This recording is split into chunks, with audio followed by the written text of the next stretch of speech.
Hello friends, it's Suzanne here from sunstampin.com.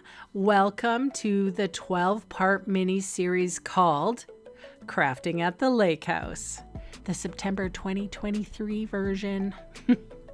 In this mini-series, I am going to demonstrate 12 projects plus 3, yes, you heard it right, 3 bonus projects that were designed for these attendees. Now, in the past, I had shared the event venue with you, but today I am sharing the faces and excitement of the attendees. We had a really special time together. Lots of laughter, fun, food, and goodies. That's what crafting is all about to me. I had a really amazing team that helped me out too. I am blessed with the best of friends. Thank you guys. So the book that everyone is excitedly showing you is a card design sketchbook called The Card Maker's Companion. The link is below if you want to order one for yourself. They're sold on Amazon. Now, let's get into the projects. Hi friends, welcome to card design number 9 of the Crafting at the Lake House series. We have a lot of products that I'm going to use today, but the main stamp set is the Joy to You stamp set. I have Blueberry Bushel here and the Christmas Tidings embossing folder. You probably missed this one. It's super cute. And I'm just going to run that through my cut and emboss machine just off screen here. Bear with me. And as you can see here, I have some basic, well, it's called Whisper White Craft ink, and I'm using a facial sponge because I don't want too much on it. But you can see if I just kind of tap a little bit of that pigment ink. First of all, it's not going to be too saturated, so it's not going to take forever to dry, which I find these pigment inks do take a really long time to dry. But I just wanted to bring out a little bit of that embossed wording. So that's what I did, and using one of those makeup sponges just sort of graces the top. It doesn't go through to the back part of the embossing. So that's why I use that, and you can get that at any cosmetic store or dollar store or what have you. So I adhered that to my card base, forgetting about that I have to put a bow in there. So again, I'm sharing with you all my mistakes. So I'm using the Stamparatus. We don't sell the Stamparatus anymore.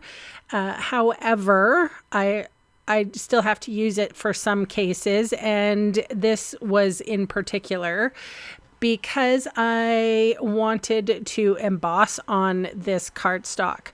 So it's a small little bit of cardstock, and I'm using Versamark ink and also silver embossing powder. And of course I'm using the Embossing Additions Toolkit, which is this little brush, these little tweezers, that little tray, everything you need for embossing. It is lovely. There's that cap that you can open and sprinkle everything into your container again, which is very, very handy. And as you can see here, I heated up my heat tool for a few minutes before I set it to the paper because it does bend the paper a little bit. And I wanted to make sure that, and I hold it there. I don't move or waft it around or anything. So look at me. I pulled my paper up a little bit because I didn't put too much down. And now I'm able to use, now this is silver and white sheer ribbon. I hear it's one of the products that might be hard to get a hold of right now. Like it might be back ordered.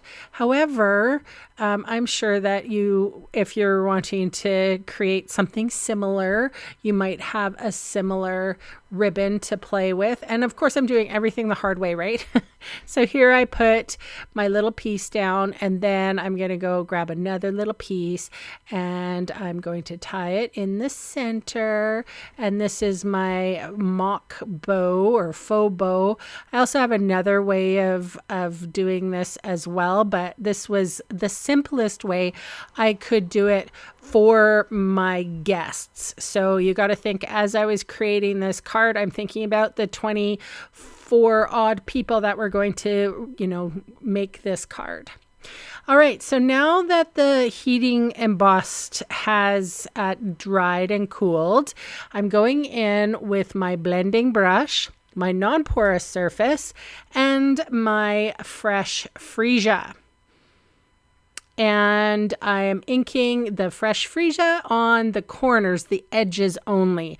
I don't want to go over the embossed words. I just want to edge the white and like the edge of that white card so that it stands out a little bit from the blueberry bushel. That's a pretty strong color, and I've used it a couple of times. It's the exact same, almost similar to the color of my car, which is probably one of my favorite blues, but sometimes it can be a little meh.